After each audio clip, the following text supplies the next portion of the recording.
name is Brad Cook, and this informative speech is for Sociology 101.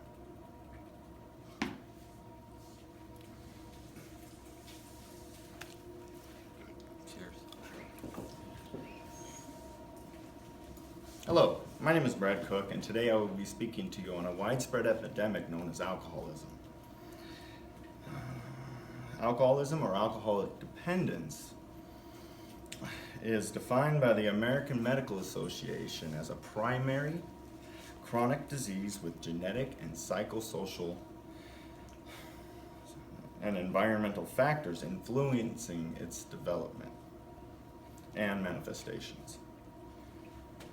Providing edification through this informative speech, discussing alcoholism is critically and important because optimistically, it will convey the dangers to individuals, families, and society who will continually be affected as a whole without the proper education and treatment.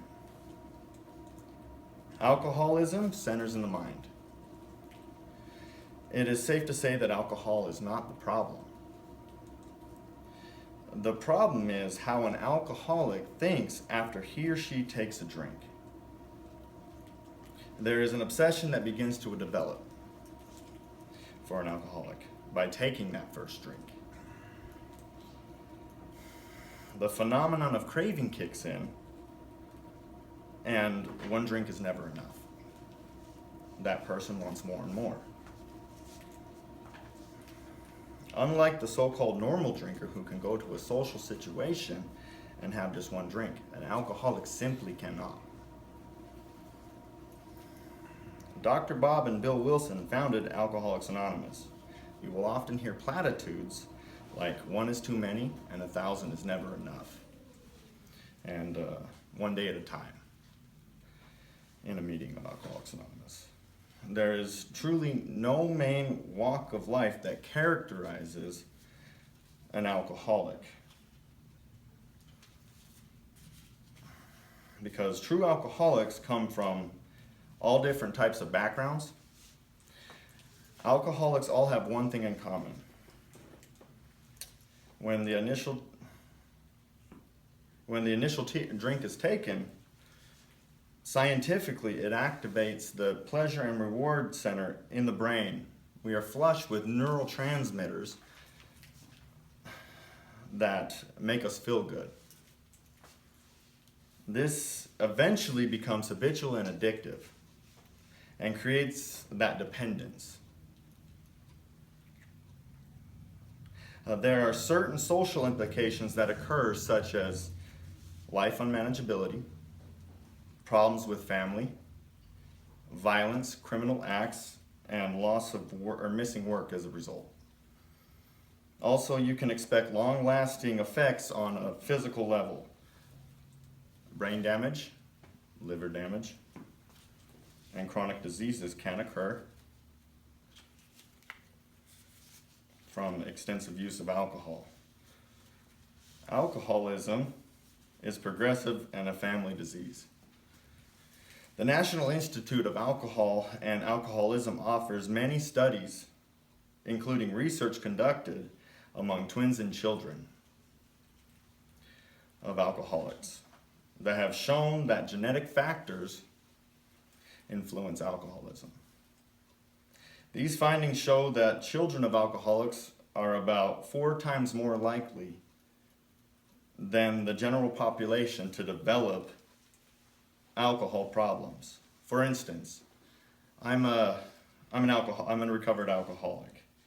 And after studying my family tree, I have learned that I have a predisposition for alcoholism. There is a light at the end of the tunnel, though. Luckily, there are several different treatment options that can work for an individual,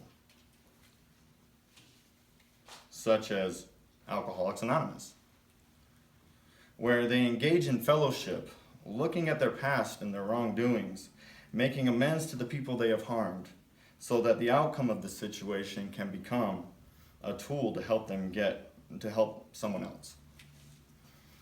Also, if you Google treatment center, you'll get about 5,940,000 results. So take your pick. Some people like to resort back to their old religion that they grew up in, or convert to a new one. There are detox centers or halfway homes that remove the alcohol from their troubling environment. Ultimately, there is not a shortage of options for recovery. One just needs to ask for help and do what works best for them. In conclusion, I hope I have informed you about what alcoholism is and how it is a rampant issue for humanity. The most valuable solution that can be offered to those struggling with the disease is for those to fight for the proper education and treatment. Eventually, with abstinence, it will get easier. The mental, social, and physical impact of this disease are staggering. Alcoholism truly is a progressive disease and deadly disease that, left untreated, ultimately will lead to jails, institutions, or death. Thank you.